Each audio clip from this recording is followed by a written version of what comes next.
Hello students, welcome back to NLCC classes. In this lecture basically ये एक video आप लोगों के लिए जो बनाई गई है जीएएफएल जो कल 9 अप्रैल को एएमयू में एंट्रेंस हुआ है उसके क्वेश्चन पेपर का डिस्कशन है, जिसमें आंसर हम लोगों को वी विल ट्राई के आप लोगों को बिल्कुल एक्यूरेट आंसर बता जो है सही। तो शुरू करते हैं यहाँ से। पहला पोर्शन जो है इसमें वो पॉलिटी का पोर्शन है। पहला क्वेश्चन आप लोग देख सकते हैं स्क्रीन पर अगर नजर आ रहा हो।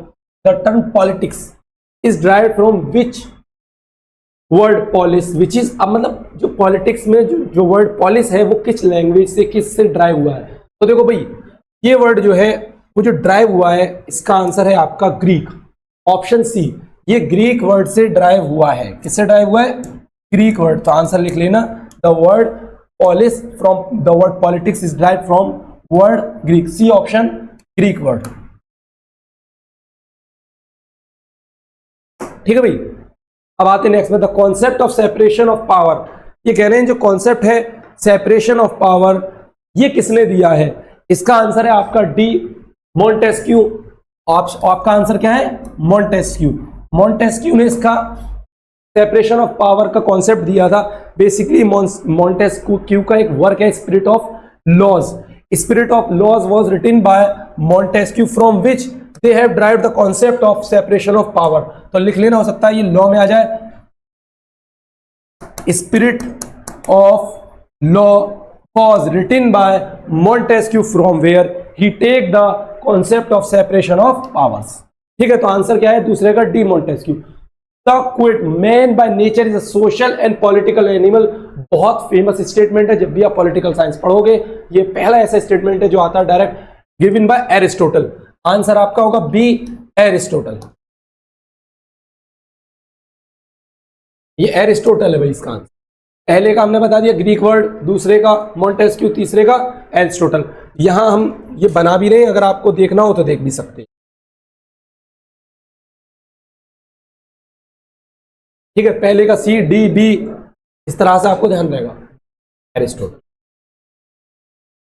मैं नाम नहीं लिखूंगा, डायरेक्ट वो लिख दूंगा, ऑप्शन बी। पहला, दूसरा, तीसरा। अब फोर्थ देखो, fourth question, liberty, equality and fraternity are the words. देखो 1789 में फ्रेंच रेवोल्यूशन होता है। उस टाइम पर वहां के रूलर, वहां के किंग कौन थे? लुइस 16। और 1789 में फ्रेंच रेवोल्यूशन होता है और वहीं से ये तीन टर्म्स ओरिजिनेट होते हैं। कौन कौन से? Liberty, equality and fraternity. Question number 5। तो इसका आंसर का सही आंसर क्या रहेगा? इसे छोटा कर देते हैं। फ्रेंच रेवोल्यूशन, आंसर का ऑप्शन ए। ठीक है भाई, अब अगला देखो और कहें फिफ्थ नंबर बहुत आसान है। ये बात करें इस वक्त फेडरल स्ट्रक्चर, इंडिया हो या कोई भी नेशन हो, फीचर ऑफ फेडरलिज्म के बारे में। तो फेडरलिज्म में इंडिपेंडेंट जुडिशरी होती है, separation of power between centre state, written कौन, ये नहीं होता। एग्जीक्यूटिव लेजिस्लेचर का कॉन्सेप्ट आता है बंद, लेकिन सेंटर के लिए फेडरलिज्म के लेवल पर कोई भी ऐसी बात नहीं होती। वहां जो बात होती है डायरेक्ट सेंटर और स्टेट के लेवल पर बात होती है, डिवीजन ऑफ पावर। तो कौन सा सही नहीं है? B option is your right answer. यानी ये वाला जो बी ऑप्शन है, distinction of power between executive and legislature, ये ऑप्शन नहीं है इसका federal structure. Which constitutional amendment act remove the right to property from list of fundamental right. जैसे कि आप लोगों को पता ही होगा, पहले फंडामेंटल राइट टू प्रॉपर्टी हमारा एक फंडामेंटल राइट था, but by 44th constitutional amendment act, यानी 44th कॉन्स्टिट्यूशनल अमेंडमेंट एक्ट, ये जो है 1978 44th अमेंडमेंट एक्ट जो आया, और आपका ऑप्शन क्या है इसका? फिर सी। तो सिक्स्थ वाले का ऑप्शन सी लिख लेना आप लोग। Option C is your right answer. ठीक है भाई, आई होप इतना आपको समझ में आ रहा हो। पहले का सी, डी, बी, ए, बी और सिक्स्थ का सी हो गया। अब आते हैं नेक्स्ट पर। नेक्स्ट क्वेश्चन है 7th, to develop scientific temperament and spirit of inquiry and reform is. देखो ये फंडामेंटल, ये 7th नंबर डायरेक्ट सवाल आया फंडामेंटल क्या? ड्यूटी का। हमारी फंडामेंटल ड्यूटी है इन सब चीजों को प्रमोट करना, साइंटिफिक टेम्परमेंट को। Option C is your right answer. Question number 8 पर आते हैं। Indian parliament consist of the, India का जो पार्लियामेंट है उसमें तीन चीजें आती है, president, Lok Sabha and Rajya Sabha, two houses, Lok Sabha and Rajya Sabha. तो option A is your right answer. अब आते हैं 9 पर। The universal declaration of human right was adapted on 10 December 1948। तो वो यूएन जनरल असेंबली ने अडॉप्ट करा था। किसने? ये सवाल हमारी वीडियो जो आप लोग एनएलसीसी क्लासेस में देखा होगा, ये सवाल मैं पढ़ा चुका हूँ स्पेसिफिकली। ये यूएन, जब हमने यूएन इंटरनेशनल ऑर्गेनाइजेशन डिस्कस करा था, जब मैंने बताया था UN General Assembly, option B is your right answer, UN General Assembly में करा था। वालेकुम अस्सलाम, जल्दी बैठो। ठीक है भाई, अगला देखो 10th, civil and political rights are considered as, इसका सिंपल आंसर है फर्स्ट जनरेशन राइट होते हैं हमारे। ठीक है भाई, पॉलिटिकल ऑप्शन, पॉलिटिकल साइंस का जितना, बैठो भाई, पॉलिटिकल साइंस का जितना भी पोर्शन था वो यहाँ कंप्लीट होता है। 7th का सी, 8th का ए, 9th का ए, 10th का ए। अब आते हैं हम अगला पोर्शन जीएस वाले की तरफ। जीएस का portion general knowledge 11th, 12th, 13, 14,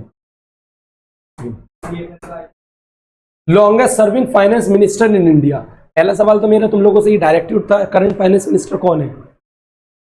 Nirmala Sitharaman. Very good, याद रख लेना, हो सकता है डायरेक्ट क्वेश्चन आ जाए। लेकिन ये लॉन्गेस्ट सर्विंग के बारे में, पी चिदम्बरम जो है ये 8 ईयर्स तक रहे। कितना? ये लॉन्गेस्ट सर्विंग 8 ईयर्स तक फाइनेंस मिनिस्टर रहे हैं। ठीक है, इसलिए आंसर आपका कौन सा सही होगा?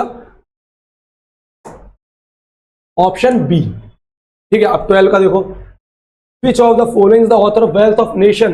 Adam Smith is the author of Wealth of Nation. The interpretation of dream was authored by, बताओ, interpretation of dreams was authored by option D, Sigmund Freud, option D.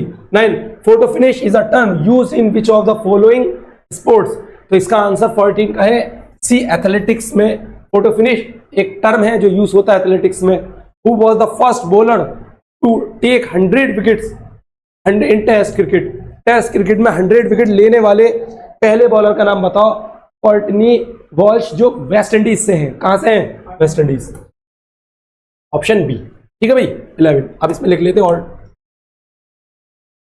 जी 16, 17 जी उनसे कम था। देखो भाई, अगला क्या है? 15, 16। First Indian writer who won famous book prize is, देखो अरुंधति रॉय ने, जो इसका आंसर है आंसर ए, अरुंधति रॉय। ये स्पेसिफिक बात और लिख लो इनके बारे में, किस नॉवेल के लिए इन्हें ये प्राइज मिला था, लिख लेना। For the novel the God of small thing 1997, God of, ये लिख लेना भैया जो ऑनलाइन में देख रही, स्मॉल थिंग्स। 1997 में ये चीज हुई थी, यानी मतलब इन्होंने ये नॉवेल लिखा था।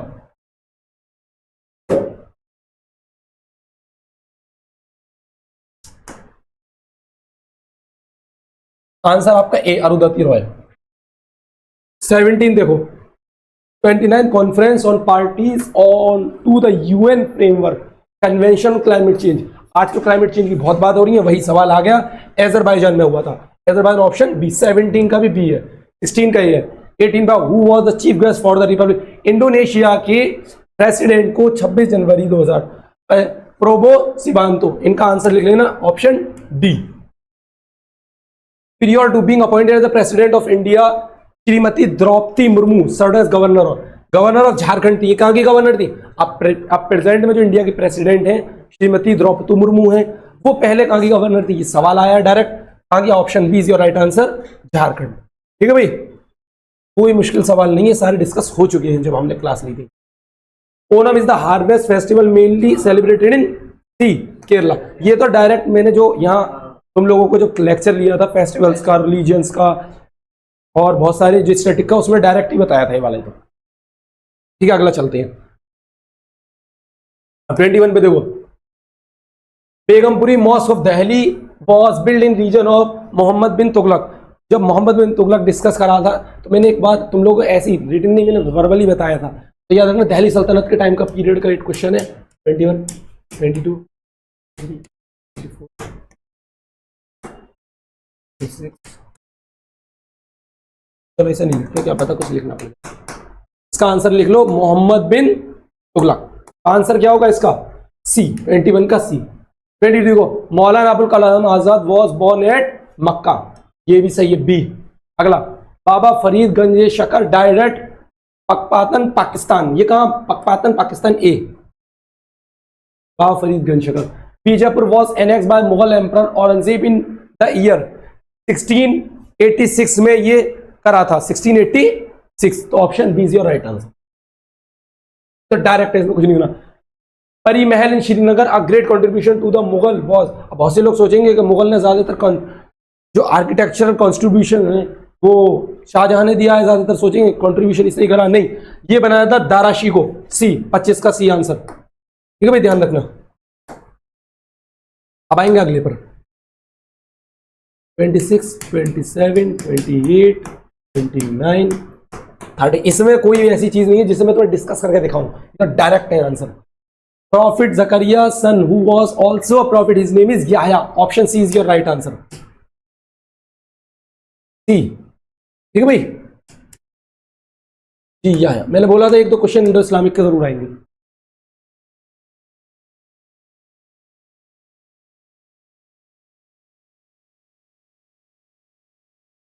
अब अगला देखो, Tafsirul Quran is contemporary of commentary of the Quran written by Sir Syed Ahmad Khan. Sir Syed Ahmad Khan Sahab ने लिखी थी, B. 27 who was the Hindu associate of Sir Syed Ahmad Khan, serve as the secretary scientific society of Aligarh, Raja Jaishankar दास।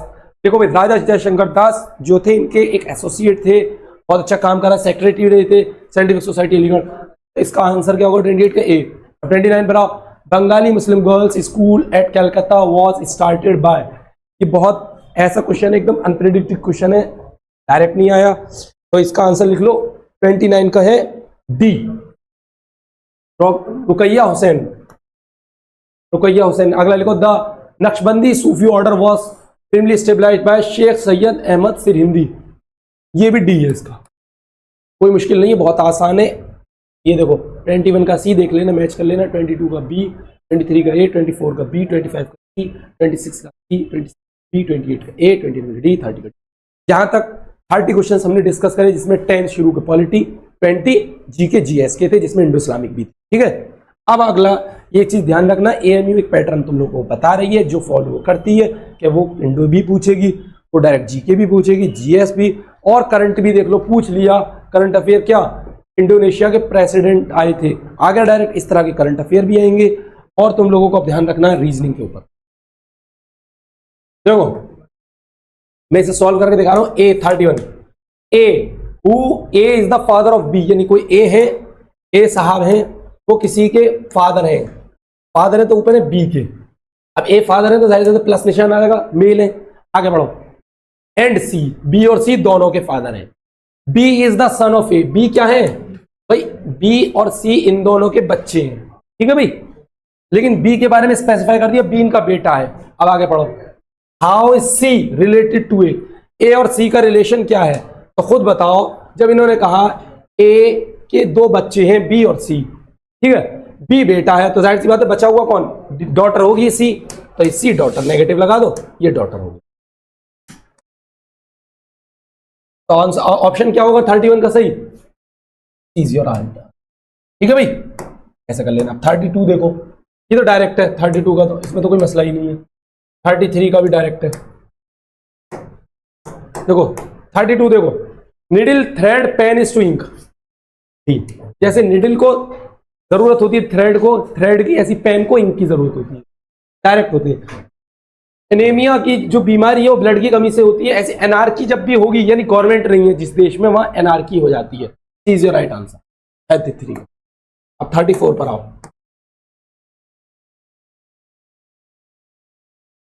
34, 35, 36, 37, वैसे 36 तक कर लेंगे।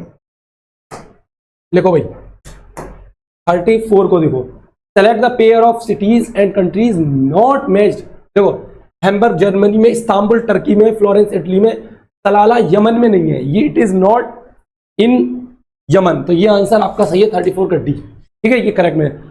Select the correct synonym for very close.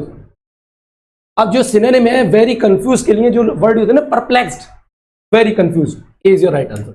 अच्छा, कोई जो भी तुम लोग ऑनलाइन या ऑफलाइन देख रहे हो, तुम सोच रहे हो कि यहाँ कुछ और टिक हो रहे हैं, यहाँ कुछ और हो रहे हैं, मैं कुछ और, ये हमें जो पेपर मिला है एकदम एंट्रेंस के बाद जिस स्टूडेंट्स हमारे, उसके उसके लगाए हुए कुछ आंसर्स हैं, तो हो सकता है कुछ गलत हो कुछ सही, हम लोग इसीलिए फेयर डिस्कशन अलग कर रहे हैं, तो तुम लोग ध्यान रखना। 36 select the related amnesia memory paralyse. देखो amnesia memory, loss of memory की बीमारी होती है, एमनीशिया बोलते हैं। ऐसी पैरालिसिस जब इंसान हो जाता है तो मूवमेंट नहीं कर पाता। Is your right answer. अब हम करते हैं 37 डिस्कस। 37 में देखो बहुत एक सीरीज लिखी हुई है, सीरीज बहुत पढ़ाई है तुम लोगों को, 4 16 36 64 और 100। अब एक बात बताओ, देखो गौर से देखना, ये 2 का स्क्वायर है 4, ये 4 का स्क्वायर है, ये 6 का स्क्वायर है, ये 8 का स्क्वायर है, ये 10 का स्क्वायर है। मतलब ये बता रहे हैं 2 के बाद 4 के बाद 6 के बाद 8 के बाद 10, 2 का टेबल चला तो अगला क्या होगा 12 का स्क्वायर होता 144। तो आपका 37 का राइट आंसर क्या रहा, 144, ऑप्शन सी। 37 का सी ऑप्शन। 38, अब देखो आंसर, देखो भाई 38 क्या, विच वन ऑफ द, देखो इन्होंने 38 में लिखा है यू, ओ सॉरी एनपी, गौर से देखना, comma PR, comma US, comma easy. अब देखो इन्होंने कहा कोई एक इसमें गलत है, ये तो है which one of the pair of letter given below is different from the rest. ये 3 चारों में कोई एक अलग है। देखो एन के बाद क्या आता है खुद बताओ कॉमनली, यानी बीच में एक लेटर इन्होंने लेफ्ट कर दिया है, एन के बाद डायरेक्ट पी लिखा है, एन के बाद वो लेफ्ट करा है, इसमें भी एक लेटर लेफ्ट कर दिया है, इसमें भी एक लेटर लेफ्ट कर दिया है, लेकिन यहां यू पी डब्ल्यू एक्स कोई मैच नहीं बन रहा। तो विच of the following is different, US is different, so your answer will be, तुम्हारा आंसर क्या होगा, ऑप्शन सी। 38 के लिए सी होगा, मैंने डिस्क्रिप्शन दे दिया, ठीक है। 39 देखो, वाटर इज कॉल्ड फूड। देखो इन्होंने कहा वाटर को कहा फूड। अगला देखो, food is called tree, food is called tree, tree is called sky, tree is called sky. आगे भी कुछ भी बोला, sky is called wall, sky is called wall. Question पढ़ो, on which of the following grows a fruit, यानी इनमें से किसके ऊपर फल आता है, फल किसके ऊपर आता है, अरे बोलो फल किसके ऊपर आता है भाई, ट्री के ऊपर। तो आंसर क्या होगा, नहीं, tree is called sky, sky is your right answer. अरे फल किसके ऊपर आता है, ट्री के, तो ट्री क्या कहलाता है, स्काई। तो ऑप्शन कौन सा सही है, सी। 39 का ऑप्शन सी सही है, लिख लेना।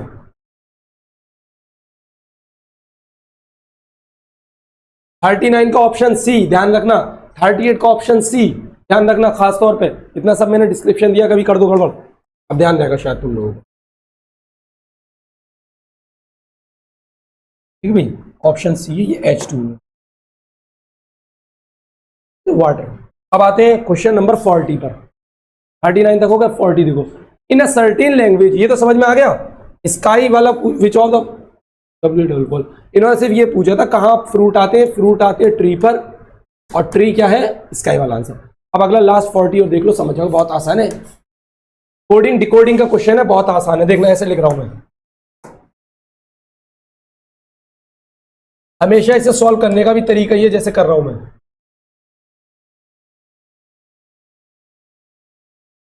देखो इन्होंने एक कोड दिया, उससे ये कोड लिखा, एक वर्ड, फिर इन्होंने एक वर्ड लिखा, इससे फिर एक कोड बनाना है, तो गौर से देखना, इससे इस कोड में कैसे है, आर के बाद डायरेक्ट एस आया +1, ई के बाद फिर एफ आया +1, यानी हर जो वर्ड है उससे कोड कैसे मिला, +1, यानी नेक्स्ट वर्ड है RSEFABDEEF यानी इस वर्ड का नेक्स्ट लो, आर के एस के बाद क्या होगा, ICD, KLLMEF, क्या ये ऑप्शन में है? तो देखते हैं IJDL, वो TJDLMF, ऑप्शन सी, 40 का option C is your right answer.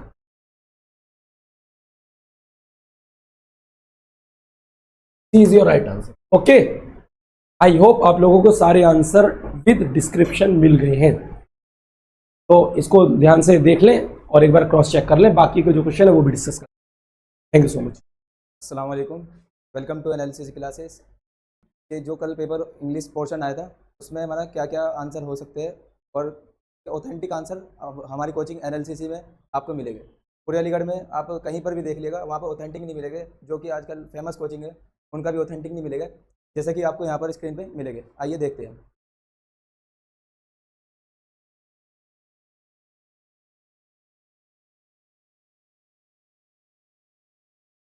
ये 41 क्वेश्चन हमारा पैसेज दिया हुआ था, जिसमें हमें पैसेज को पढ़कर आंसर देना था। इसमें इजिप्ट की कहानी बताई गई थी और मैसो अमेरिका की, जिसमें हमें बताना था कि इसका एक्यूरेट आंसर क्या हुआ। जैसे पहले का पूछ रखा था कि the main idea of passage is the best submit up in the which statement. Main idea क्या था इस पैसेज का, जो कि हमें इस स्टेटमेंट में बताना था। अब देखते हैं 41 का, जो 41 का आंसर है सी। 41 का आंसर है सी। अब क्वेश्चन नंबर 42 देखते हैं। To underline the word eternity is the passage most nearly means which of the following. इसमें पैसेज में पढ़ना था और एक लाइन दी गई थी इटर्निटी, इसका मीनिंग बताना था पैसेज में, तो जिसका मतलब है for all time. Question number 41 जिसका आंसर था सी, और क्वेश्चन नंबर 42 इटर्निटी जिसका आंसर था सी फॉर ऑल टाइम। अब क्वेश्चन नंबर 43 आप देख रहे हैं। क्वेश्चन नंबर 43 पूछ रखा था this passage best support this statement that. इस पैसेज में बेस्ट स्टेटमेंट कौन सी थी उसको बताना था। तो इसमें भाई ने लगा रखा है, जिन्होंने गलत लगा रखा है। ए इसका आंसर है 43 का आंसर है A, the Egyptian used stone quarried many miles away from the pyramid site. देखते हैं 44 क्वेश्चन नंबर।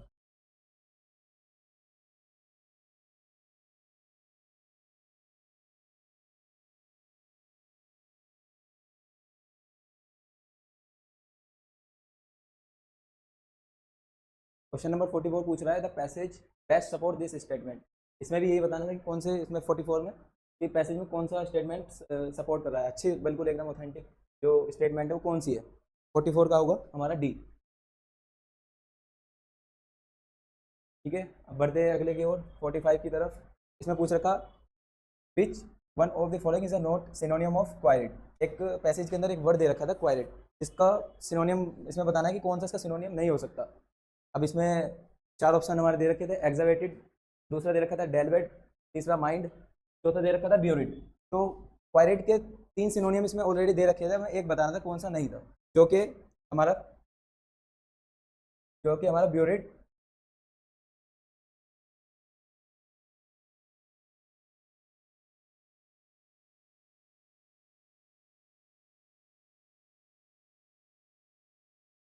कि हमारा ब्यूरिट आंसर 45 का डी, जो कि हमारा आंसर है 45 का डी ब्यूरिट।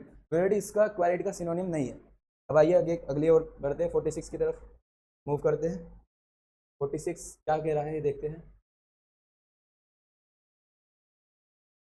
क्वेश्चन नंबर 46 कह रहा है choose the word is a close meaning of temporal. अब पहले हमें पता होना चाहिए कि टेम्पोरल का मतलब क्या होता है। टेम्पोरल का मतलब होता है दुनिया से अलग, मतलब दुनिया से रिलेटेड, यानी कि ऐसा आदमी जो दुनिया से रिलेटेड हो, का बताना था वर्डली। आंसर इसका हो जाएगा सी वर्डली। फिर 47 की तरफ मूव करते हैं। Choose the word which is close meaning of ओडियस। ओडियस का मतलब क्या होता है? ओडियस का मतलब होता है किसी चीज़ से बहुत ज़्यादा नफरत करना। तो पूछ रखा है क्लोज मीनिंग ओडियस की क्या है। ओडियस का मतलब होता है किसी चीज़ से बहुत ज़्यादा नफरत करना। जैसे मुझे अलीगढ़ की कुछ कोचिंग से नफरत है, जो कि मशहूर कोचिंग है लॉ के मामले में। और नफरत कोचिंग से क्या, कोचिंग के टीचरों से है, तो वो टीचरों वाली हरकत नहीं कर रहे, अपना अलग ही तरीके से चल रहे बिल्कुल ही। तो वही ओडियस वाला मीनिंग यहाँ पर बिल्कुल सेट है। तो इसमें पूछा था कि कौन सा है, तो इसमें बताना था कौन सा है। इसका होगा ओडियस का होगा B hateful. Choose the word which of the close meaning of solicit. Answer 48 का बताना था कि इसका मतलब क्या होता है सोलिसिट का। तो सोलिसिट का मतलब होता है किसी चीज़ के लिए रिक्वेस्ट करना या मांगना किसी चीज़ को, ये होता है सोलिसिट का मतलब। अब यहाँ पर ऑप्शन में क्या क्या दे रखा था, to command, to sympathize with, to worry, to ask for. तो 48 का आंसर हो जाएगा हमारा टू आस्क फॉर। ये देखते हैं 49 question number. Choose the word, choose the word which is close meaning of, ये सोलिसिट हो गया। Choose the word which is close meaning of usurp. Usurp का मतलब क्या आता है यहाँ पर, ये हमें पता करना था। यूसर्फ का मतलब होता है किसी चीज़ को तरीके से ले लेना, जैसे भी हक से को कुर्सी पर पावर लेना, यानी कि किसी चीज़ को, यहाँ पर गया हमारा ये हो रहा है यूसर्फ, किसी चीज़ को एक्वायर कर लेना। एक्वायर कर लेना यानी एक्वायर करना वो भी गलत तरीके से, यूसर्फ, एक्वायर रॉन्गफुली। 49 का सी।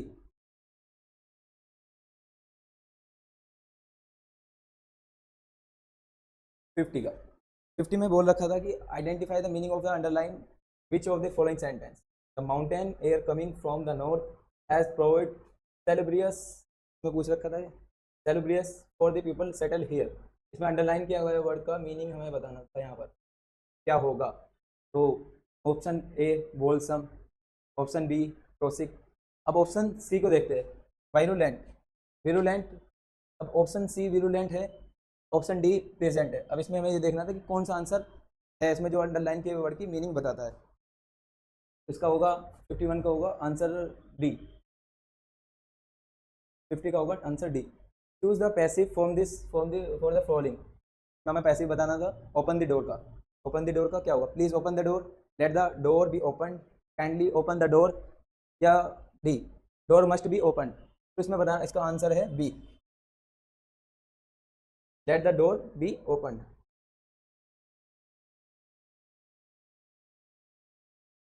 Choose the word which is close meaning of बोनहोमिया। बोनहोमिया का क्लोज मीनिंग यहाँ पे बताना था, जो कि हमारी कोचिंग एनालिसिस में इस वर्ड को 3-4 बार डिस्कस भी किया गया।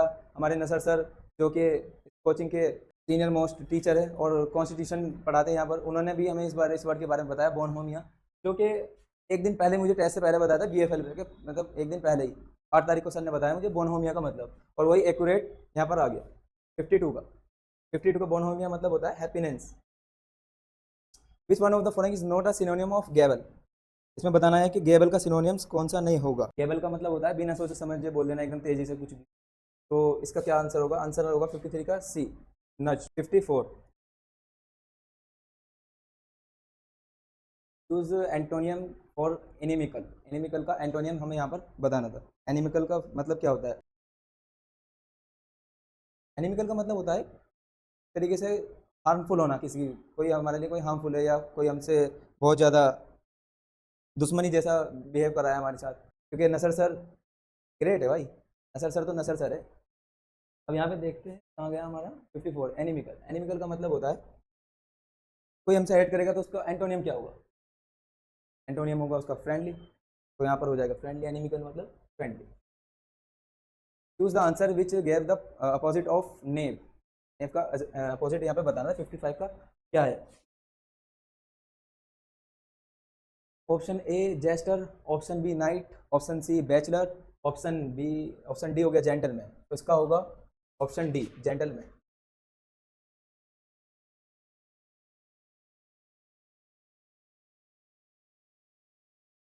56 है, choose the meaning of the underline phrase in the given sentence. Is trying to go abroad for studies is a wild goose chase. Wild goose chase का मतलब बताना है यहाँ पर क्या होता है। Option A valuable attempt, option B promising step, option C fruitless talks, option D है इम्पार्शियल एक्ट। तो इसका हो जाएगा option number C, fruitless talks. The dash was enacted with effect from the 15th of August. Question number 57, option है इसका statue, option B statue, option C statuary, option D stretch, तो कुछ ऐसा ही है स्टैचू, ये है इसका। इसमें बताना था इसका आंसर क्या होगा, enacted with the effect the 15th of August। Option number इसका होगा A. The rebel was dash from this country, from his country. तो क्या बैंड, बैनिज्ड, पेनलाइज्ड, बैंड। इसका आंसर क्या लगा गया 50, आपका भी फर्स्ट ही है। हाँ इसका आंसर है ए। अब इसमें बताना था हमें 59। 59 मतलब tacit is to silent as vacillate is to. ये बताना था कि टैसिट का मतलब साइलेंट है, तो वेसिलेट का मतलब क्या होगा यहाँ पर। ए डाउटफुल, बी स्टेगर, सी लीन, डी वेवर। क्या लगा के आए हो भाई 59 का?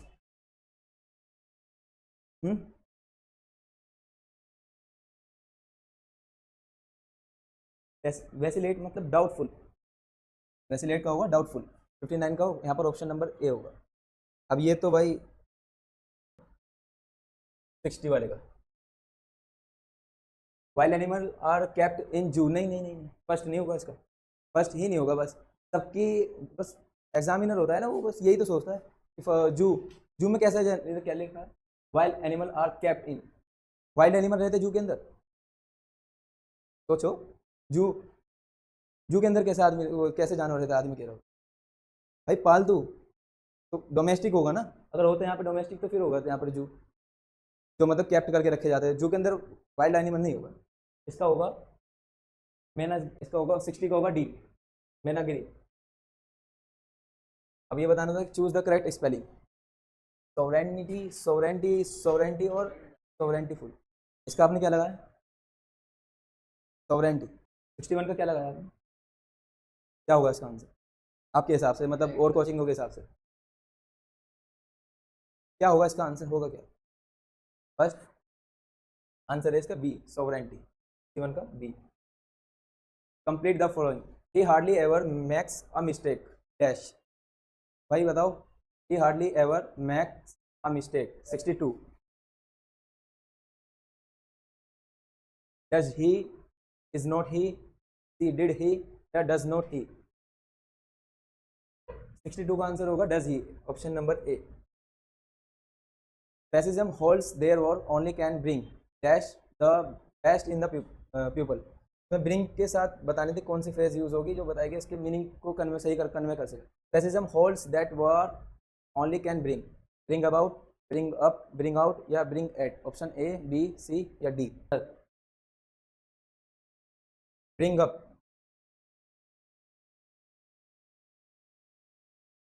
Sixty four, he used to visit me and he always wondered why I dash those dreadful pictures on। यार यहाँ पे थोड़ा लास्ट में कुछ था वो स्क्रीन पर आ नहीं रहा। Pictures on that side. Option A have, option B had, option C shall have, option D will have. तो 64 का होगा option B, had. 65, I missed the train that I usually catch the dash to travel by the next one which, यहाँ पर भी थोड़ा है blur हो चुका है, दिख नहीं रहा, नहीं रहा, which उसके बाद था slow. 65, option number A have, B will have, C had, D will have. क्या होगा इसका? 65 कहते हैं हम, I missed the train that I usually catch and dash to travel by the next one which, फिर आगे थोड़ा सा पीडीएफ में थोड़ी दिक्कत, slow. Option A have, B will have, C had और ऑप्शन डी है शैल हैव, जो कि 65 का हमारा आंसर है हैव। आइए आगे की ओर बढ़ते हैं 66 की तरफ। भाई यहाँ से इसका स्टार्ट होता है खेल, प्रीपोजिशन का। यहाँ से choose one sentence that the best explain the following pairs of sentence. The early morning in the time I work best then. Early morning is the best time I work best then. Option A, the early morning in the time when I work best. Option B, I best like working at the morning time. Option C, the early morning time is best to work. D, when I work best is always morning time for me. क्या होगा भाई इसका? देखना जरा एक बार। 66 क्या लगा के आए हो तुम कल? ऑप्शन नंबर 66 का है सी, the early morning time is best to work. C, 67, don't try and discourage। यहाँ पे एक वर्ड आया है discourage, इसको थोड़ा ध्यान से रखना। discourage me dash what I want to do। discourage के साथ जो हम प्रीपोजिशन लेते हैं वो यहाँ पे बतानी है from, from doing, C doing या D do, do। तो discourage के साथ जो हम प्रीपोजिशन यूज़ करते हैं वो है from। कुछ कोचिंग वाले जो फेमस कोचिंग वाले हैं वो कहते हैं कि कोई फिक्स प्रीपोजिशन होती ही नहीं। अब ये क्या आई है भाई, और फिर लास्ट में बोल देते हैं कि अरे यार वो तो ऐसा था वैसे था, पहले बच्चों को डालेंगे इसलिए सिर्फ फीस के लिए, और कह देंगे मतलब बोल देंगे कि वो यूट्यूबर गलत है, वो ये गलत है, वो भाई कोई गलत नहीं है, वो तुमसे 12-13 साल सीनियर है। और फिर प्रीपोजिशन फिक्स नहीं होती तो वो फिक्स क्यों बोल रहे हैं? वो एसएससी सीजीएल वगैरह यूपीएससी वगैरह की तैयारी करा रहे हैं, वो कह रहे हैं कि फिक्स प्रीपोजिशन है, वो आती भी है। और यहाँ आ गई लो, एम डाल दी थी डिस्करेज, डिस्करेज के साथ फॉर्म रखता है, what I want to do, तो डिस्करेज के साथ फ्रॉम। ये 68 की तरफ बढ़ते हैं। Identify the underline part of the sentence.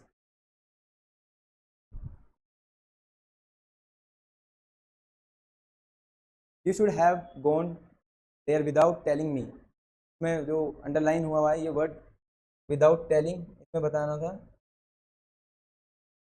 ये you should have gone there without telling me, इसमें बताना था कि क्या है अंडरलाइन पार्ट, क्या पार्ट है मतलब इसमें। तो ऑप्शन ए दे रखा था प्रीपोजिशन वर्ब, जो हमारा नहीं है। ऑप्शन बी जो प्रीपोजिशन प्लस एडवर्ब, ये भी नहीं हो सकता। बचा हमारा सी प्रीपोजिशन प्लस जेरेंड, इसको बाद में देखेंगे। अब देखेंगे प्रीपोजिशन प्लस नाउन। अब भाई विदाउट को देख के सामने याद कर लिया, प्रीपोजिशन विदाउट तो होती है। अब ये टेलिंग कहाँ से आ गया भाई? टेलिंग, टेलिंग एक वर्ब होती है, tell, talk, tell, telling, talk. Telling word के साथ जब वर्ब के साथ आईएनजी जोड़ते हैं तो जेरेंट का काम करती है। Gerund acting as a noun, not noun, acting as a noun, gerund. Option number C preposition plus Geraint.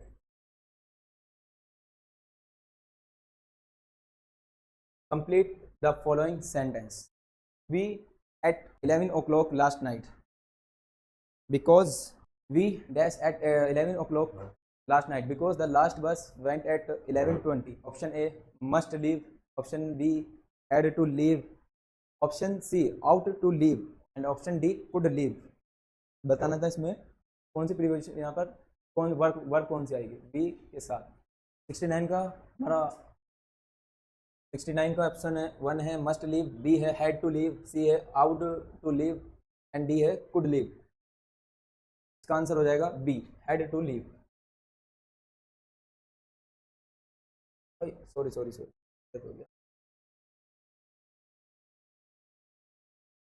इसका आंसर हो जाएगा हमारा B had to leave. 70 complete the following. If she dash harder she would have passed the exam.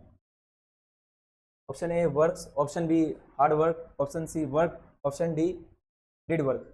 देखिएगा ये question है conditional का, जो कि हमारी क्लास में काफ़ी बार डिस्कस भी किया है। यहाँ पे हमारी शुमाइला मैम है, उन्होंने बहुत अच्छे से इसको डिस्कस किया था। ये थर्ड कंडीशनल का रूल है। जो कहते हैं ना ग्रामर में रूल नहीं होते, वो मुझसे आगे मिले भाई, थर्ड कंडीशनल का रूल है।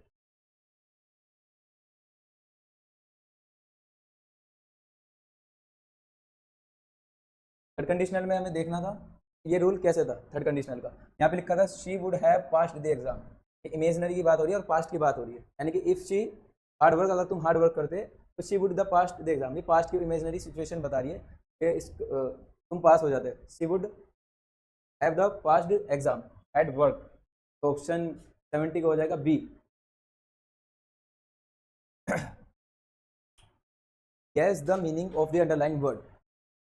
71 में बताना है guess the meaning of the underlined word. Although she could not attend it herself, she received vicarious pleasure from watching the concert of television. Option A real, option B delightful, option C incredible, option D image। Option D है imaginary.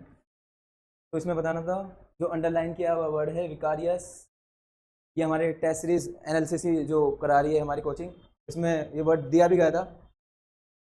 9 अप्रैल को हमारा BFL का paper था, उससे हमें 2 दिन पहले ये वर्ड दिया गया था टेस्ट सीरीज में, और एज इट इज़ ही क्वेश्चन थे और सेम आ भी गया। इसमें ऑप्शन लगा रखा था रियल, जो कि बिल्कुल गलत है। डी डिलाइटफुल, ये बिल्कुल गलत है। ऑप्शन सी इनक्रेडिबल, ये भी गलत है। ऑप्शन डी इमेज्ड, क्या है इमेज्ड। ऑप्शन डी 72 पे आते भाई। Identify the meaning of the underlined word. The source and the conservation were delightfully piquant. Underlined word हुआ है piquant, इसका एक मिनट piquant, इसमें अंडरलाइन किए वर्ड के मीनिंग बताना था क्या है। ए है मोनोटोमस, बी है बीटर, सी है स्टिमुलेटिंग एंड डी है फ्यूटाइल। ऑप्शन का हो जाएगा C, stimulating. Question number 73, guess the meaning of the underline word. The dilapidated building was nearly 200 year old. Option A decaying, option B royal, option C modern and option D use. अब ये word दिया गया है, पहले इसका मतलब हमें समझना होगा। डिलेपिडेटेड, डिलेपिडेटेड को हमें बताया अंडरलाइन द वर्ड, इसका मीनिंग बताना है हमें।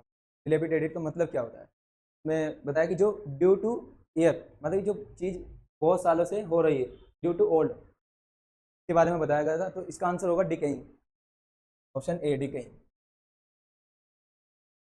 Okay okay ji.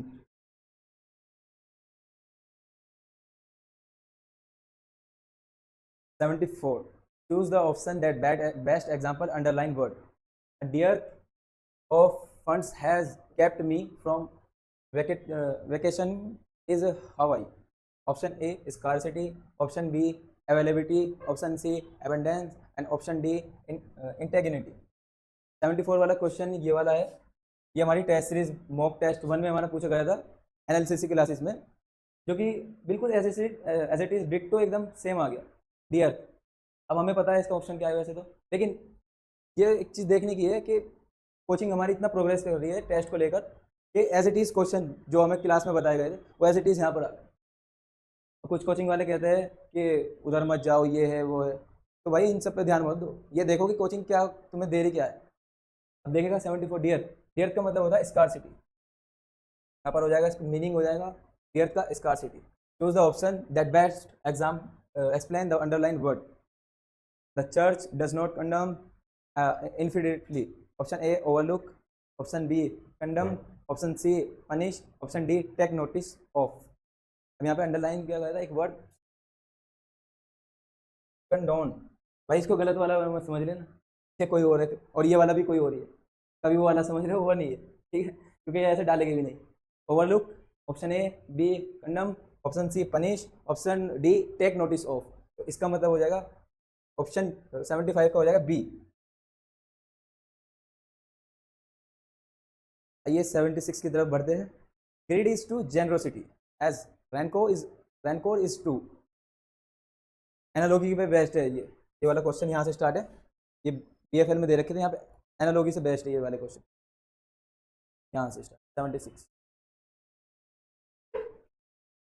Greed is to generosity as rancor is to dash A politeness, B affection, option C sincerity, option D simplicity। रैंकोर का मतलब यहाँ पे बताना था, ग्रेड का जेनरोसिटी है तो रैंकोर का क्या होगा, रैंकोर का हो जाएगा हमारा अफेक्शन। 76 का बी। ओरिएंटोलॉजी एक स्टडी है बर्ड की, तो माइंड की स्टडी को क्या पे बोले, ये भी एक एनालॉगी पे बेस्ड है, जो कि हमारी कोचिंग से शीट जो प्रोवाइड हुई थी बच्चों को, तो सेम बिल्कुल 77 आ गया, सेम बिल्कुल। अबे स्टडी को लेकर हमने एक हमारे जो कोचिंग के नसर सर है उन्होंने प्रोवाइड कराई थी एनालॉगी की शीट, ओरिएंटोलॉजी और मतलब बहुत सारी एनालॉगी की बताई थी, उसमें एज इट इज 2-4 क्वेश्चन तो यहीं पे ऐसे ही है, ये line wise. Ornithology is a bird as dash is to mind, mind की स्टडी क्या होगी, तो बायोलॉजी तो नहीं होगा, बी साइकोलॉजी, चलो इसको थोड़ा रोकते हैं, सी साइकेट्री तो वो नहीं होगा, डी साइकोलॉजी। आंसर हो जाएगा B psychology. 78 tiger lives in a dash or den, क्या लगा क्या है भाई, 78 tiger lives in a dash or den, tiger कहाँ पर रहता है, डैन और लेयर, लायर, वो वाला लायर नहीं, एडवोकेट वाला लायर नहीं। Tiger lives in a dash lair, asylum तो पागल खाना हो गया भाई। 79 a dog lives in a A kennel, B eyrie, C virus, D den. D तो वैसे भी नहीं होगा क्योंकि टाइगर का यहाँ पे बता देता, एक ऑप्शन तो ऐसे कट गया था, वायरस भी नहीं होगा। अब दो ऑप्शन ए और ऑप्शन बी एलिमिनेट करने थे हमें यहाँ पर, तो ये तो बहुत आसान था, डॉग कहाँ पर रहता है, तो canal.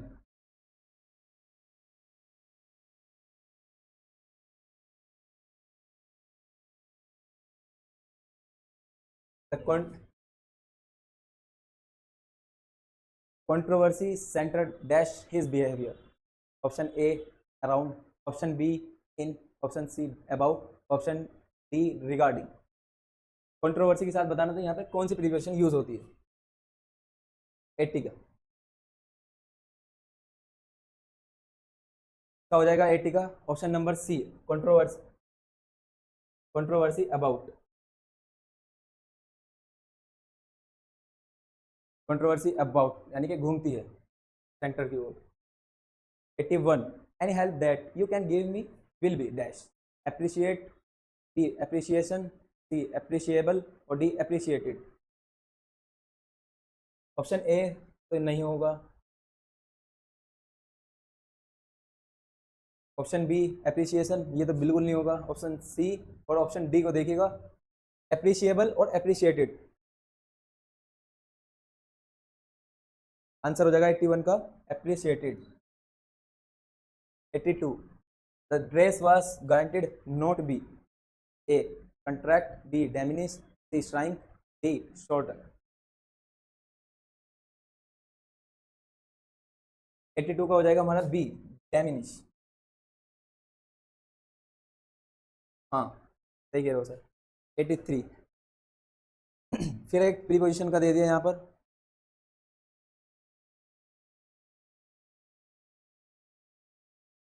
Olympus dash the religion side of his nature appear in the majority of his plays. Option A 2, option B 8, option C on, option D off. Olympus to the, Olympus के साथ लिखते to the Olympus। 83 तक हमारा complete हो गया, आगे बढ़ते हैं 84 की तरफ।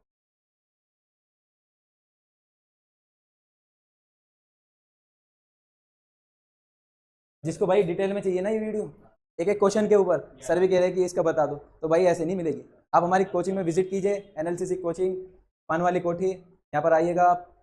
मैं डिस्क्रिप्शन में नंबर भी दे दूंगा आपको और लिंक भी दे दूंगा। आप कमेंट कीजिए मुझे कि इसको मुझे डिटेल में चाहिए, जिसको उसको डिटेल में भी प्रोवाइड होगी। और बाकी आपको टेस्ट सीरीज ज्वाइन करनी हो तो आप हमारी एनएलसीसी में विजिट कीजिएगा, एक बार देखिएगा यहाँ के मॉक टेस्ट देखिएगा आप, और यहाँ की फैकल्टी देखिएगा सबसे पहले तो आगे। और हर जगह जाओगे आप, वहाँ पे कहानी वगैरह सुनाएंगे, लेकिन यहाँ पे हमारे जो टीचर है ना पॉलिटिक है, सुप्रीम कोर्ट एडवोकेट नसर काजिम सर, जो हमें कॉन्स्टिट्यूशन पढ़ाते हैं यहाँ पर। और आप एक बार आइए तब देखिए, यहाँ पे कहानी वानी नहीं होगी भाई, यहाँ पर पढ़ाई होगी सीधा, और पॉइंट ऐसा समझा देगी कि निकलेगा नहीं। अब आ जाते हैं 94 पर। 94 अनकैनी। अनकैनी का मतलब क्या होता है, यहाँ पे मीन्स पूछा था, अनकैनी का मतलब क्या होता है। एक मिनट, अनकैनी मीन्स क्या है। Option A unable to, option B mysterious, option C unfailing, option D wild. Uncanny का मतलब होता है मिस्टीरियस, जो इजीली समझ ना आए, मिस्टीरियस हो, परप्लेक्स्ड हो, वेरी कंफ्यूज जिसमें रहते हैं, इसको बोलते हैं mysterious. Option B right answer. 95 complete the following dash your failures known to all. अब यहाँ पर कुछ कंट्रोवर्सी चल रही है 95 को लेकर। कुछ कोचिंग वाले कह रहे हैं इसका हैव, कुछ ने बोला इज, और कुछ ने बोला आर। और ये जो 95 है ना, ये आपको एसपी बख्शी, ये वर्ब में मिल जाएगा आपको क्वेश्चन। एसपी बख्शी की वर्ब मतलब वर्ब चैप्टर में आपको ये वाला मिल जाएगा, dash your failures you know to all, are, is, have और हैज। तो मैं आपको बताना चाहूँगा जो हमारी कोचिंग में बताया गया है, योर जिस तरीके से हमें बताया गया है कि हेल्पिंग वर्ब कैसे यूज़ करनी है, यहाँ पर ये बताया गया, ए, आर, बी, इज, हैव या हैज़। तो इसका जो एक्यूरेट आंसर होगा, ऑथेंटिक आंसर होगा, वो उसका होगा आर। जो एमई वाले आपको प्रोवाइड कराएंगे, जब उनकी जो OMR आंसर की जब आएगी उसमें आपको दिखेगा ये, तब बताना आप। 96 कंप्लीट द फ्लोइंग, ये आर्टिकल भी दे दिए। 96 complete the flowing, is dash European but his wife is dash Indian, he is European. वो यहाँ पर एलिमिनेट करते हैं, चलो ए एन या a, option B a an, option C an an, option D the या ए। अब देखते हैं यहाँ पर कौन सा ऑप्शन आ सकता है। ऑप्शन ए एन, एन क्यों नहीं होगा यूरोपियन में, एन। हालांकि हमें पता है यहाँ पर आर्टिकल चाहिए, वो भी 2 आर्टिकल चाहिए, ठीक है, एक यूरोपियन के लिए और एक इंडियन के लिए। फिर मैं एक बार आपको कहना चाह रहा हूँ, अगर आपको और भी ज़्यादा इसकी डिटेल वीडियो चाहिए तो आप एक बार NLCC विजिट करिएगा, फिर मैं आपको बताऊंगा इस यूरोपियन के बारे में भी और इंडियन के बारे में भी। कुछ लोग कहते हैं नहीं आएगा, कुछ कहते हैं आएगा, कब आएगा कैसे आएगा वो आपको आप बताएंगे, तब आप यहाँ पर आएंगे, या आप मुझे कमेंट सेक्शन में कमेंट कीजिएगा, मैं आपको तब बताऊंगा। अब हमें पता है यहाँ पर 2 आर्टिकल चाहिए और 2 दे भी रखे। अब यहाँ पे यूरोपियन, अब ये देखिए साउंड की बात करिए, यूरोपियन, अब यूरोपियन वर्ड जो हमारी एक तरीके से हिंदी वर्णमाला बोलते हैं इसको, हिंदी अल्फ़ाबेट, तब ऐसे बोल दो हिंदी वर्णमाला। हिंदी वर्णमाला में अगर ये यू कैसे बना, ई से नहीं बना, AEI, इसको देख के मतलब आना भाई एन। यहाँ से इसका साउंड क्या है, कॉन्सोनेंट साउंड है या वोवल साउंड है, वो भी हिंदी के अकॉर्डिंग चलना है, ना कि इंग्लिश के अकॉर्डिंग। यहाँ पर ये दे रखा है यूरोपियन, तो यूरोपियन ऐसे लिखा जाता है यूरोपियन। भाई मेरी हिंदी थोड़ी कमजोर है, इस पर मजा है ना, इस पर जाना कि मैं क्या बताना चाह रहा हूँ आपको, ठीक है। यूरोपियन, अब ये किससे स्टार्ट हुआ, यू से। तो हिंदी में जो हमारी जो वर्णमाला होती है, मतलब कॉन्सोनेंट वोवल्स, आ से ना, आ बड़ा, आ छोटे, ई बड़ी, ये उसमें ये है तो यहाँ पर एन आएगा, नहीं है तो नहीं आएगा। अब हमें पता चल गया 2 ऑप्शन तो बिल्कुल नहीं आएगा, ये वाला बचे बी और डी। अब बचा द यूरोपियन कह सकते हो क्या भाई, he is the European but his wife are Indian, वो यूरोपियन है और उसकी वाइफ इंडियन है। स्पेसिफिक की बात थोड़ी ना हो रही है, स्पेसिफिक के लिए द लगाते हैं ना, उसकी वो ये यूरोपियन है, वाइफ मतलब वो यूरोपियन है और उसकी वाइफ इंडियन है, नहीं, दा वाला भी बिल्कुल गलत है। और जो इसको सही बताए, अब मेरे पास कमेंट में उसको फोटो स्क्रीनशॉट तो नहीं आता, लेकिन आप मुझे सॉल्यूशन भेज देना क्यों आया ये दा वाला भी, ठीक है। अब यहाँ पे आएगा ए, अब हमें पता चल गया था यहाँ पर आर्टिकल चाहिए था ए और एन, जो कि ए आया यहाँ पर यूरोपियन के लिए ए, एंड ही, बट यहाँ पे कंजंक्शन का काम किया, हिज वाइफ इज इंडियन। अब इंडियन में देखो साउंड किस चीज़ की निकल रही है, इंडियन, इंडियन, इंडियन ऐसे भी लिखा जाता है, और कोई ऐसे बनाना चाहे तो भी कोई दिक्कत नहीं है, दोनों तरीके से इंडियन लिखा जाएगा। इंडियन में तो ई आ रहा है ना, ई, उसी को देख के हमने ए यहाँ पर भर दिया था, ए, मतलब सॉरी गलती हो गई थोड़ा, इंडियन को देख के हमने, मतलब एक यूरोपियन को देख के हमने ए भरा और इंडियन को देख के हमने एन भरा, तो इसलिए हमारा आंसर बी यहाँ पर सही हो गया। 97, complete the following, he recited dash poem in a, मैंने आंसर ही बता दिया, poem in dash honour of the empire, emperor है, एम्परर है, थोड़ा दिख नहीं रहा है, एम्परर, इसमें भी आर्टिकल बताना था, he recited dash poem in dash honor of the emperor। Option A और द, ऑप्शन बी है ए और एन, ऑप्शन सी है द और द, और एंड ऑप्शन लास्ट है डी, द और एन। अब यहाँ एक चीज़ तो हमें पता चल गई, जैसे मैंने आपको ऊपर बताया यूरोपियन में ऑनर, यहाँ पे इसका वर्ड को, इंग्लिश के वर्ड को देख के ना जाकर आप ये देखिएगा साउंड कौन सा निकल रहा है यहाँ से, ऑनर, ऑनर,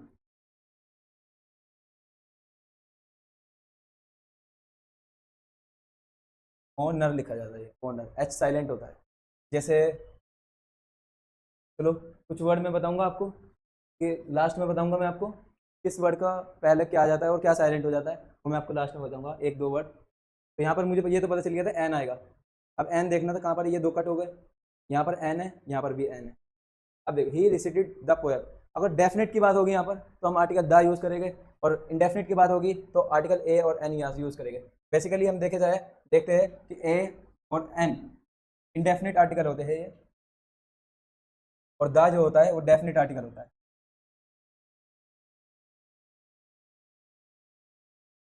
तो यहाँ पर डेफिनेट की बात तो नहीं हो रही, लेकिन इनडेफिनेट की बात हो रही है, तो इसलिए हमने एलिमिनेट किया क्वेश्चन नंबर 97 का ऑप्शन नंबर बी, ए और एन। बढ़ती है आगे की ओर। 98, फ्रेग्रेंस इज टू फ्लावर। अब यहाँ पर भी एनालॉगी के क्वेश्चन आ गए, वही एनालॉगी के सेम डिट्टो क्वेश्चन आ गए जो हमें यहाँ पर सीट प्रोवाइड कराई थी हमने बच्चों को एनएलसीसी कोचिंग ने। नसर सर का भी इसमें बहुत बड़ा इनरोल है इस पेपर में, क्योंकि उन्होंने काफ़ी मेहनत करी, और असद सर का भी, सुमाइला मैम का भी, आजमी सर जो ये 12 साल एक्सपीरियंस है किस चीज़ का, रीजनिंग का, और इतने एक्सपर्ट है कि आप बता नहीं सकते कि ये आंसर आ भी जाएगा उनकी सीट में से। सर ने हमें प्रोवाइड कराई, यहाँ 98, 99 और 100, और इससे पहले भी हमने देखा कुछ क्वेश्चन एनालॉगी के थे जो कि सर ने हमें दिए थे, वो सेम ऐसे ही आए थे, बिल्कुल सेम ऐसे ही। तो भाई इधर उधर मत भागो, आओ आप एक बार एनएलसीसी विजिट करो, एक बार देखो एनएलसीसी में आकर। अगर आपको कुछ दिक्कत हो रही है, किसी चीज़ की कोई रोक टोक कर रहा है, तो आप बताइए भाई उसको, कोई नहीं, एक बार मुझे विजिट तो करने दो, एक बार आप आओ, देखिएगा कोचिंग के बारे में, फिर बात करते हैं। तो fragrance is to flower as smoke is to fire, option A fire, option C cloud, option B wind, option D blaze. 98 का ऑप्शन हो जाएगा हमारा ए। 99 solid seed is to bag and ask is to dash, inquiry be demand, require and d snatch। यहाँ पे वही है, same analogy का ही है पार्ट, उसी के ऊपर बेस्ड है पूरा। solicit is to beg as ask is to inquire, and last 100 जो सेट बी का 100 क्वेश्चन है जो MUBFL 2025-6 जो हमने यहाँ पर पूरा सॉल्व कराया 100 क्वेश्चन का। तो इसका लास्ट का भी थोड़ा करेंगे, लेकिन पहले देखते हैं इसमें क्या पूछ रखा। Divine is to earthy as dash is to sublime, option A foolish, option B wise, option B subtle and option D ridiculous. ये ना रेडिकुलस, ये यहाँ पर है ना ये ऑप्शन, हाँ ये रेडिकुलस है, वहाँ पर सही आ रहा है क्या, थोड़ा इसमें स्क्रीन में ब्लर हो रहा है। तो divine is to earthy as dash is to sublime, तो आंसर हो जाएगा 100 का ए फुलिश।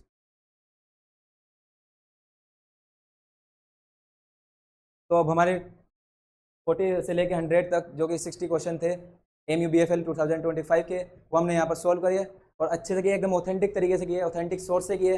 हालांकि कोई हर कोचिंग वाला सोर्स भी नहीं देगा आपको, सोर्स मांगोगे सोर्स नहीं देगा, लेकिन यहाँ एनालिसिस में आपको सोर्स भी मिलेगा। बाकी हमारे नोट्स से जो हमने प्रोवाइड कराए थे यहाँ पे BFL के जो स्टूडेंट थे, उसमें टेस्ट सीरीज में जो टेस्ट सीरीज थी उसकी, और जो हमने कोचिंग में यहाँ पे कोचिंग में हमने जो पढ़ाया था उसमें पॉलिटी के क्वेश्चन जो नसर सर ने पढ़ाए थे वो आए, असद सर ने जो पढ़ाया हिस्ट्री और पॉलिटी जो हिस्ट्री ज्योग्राफी वगैरह अपने पार्ट पर, वो उनका आया।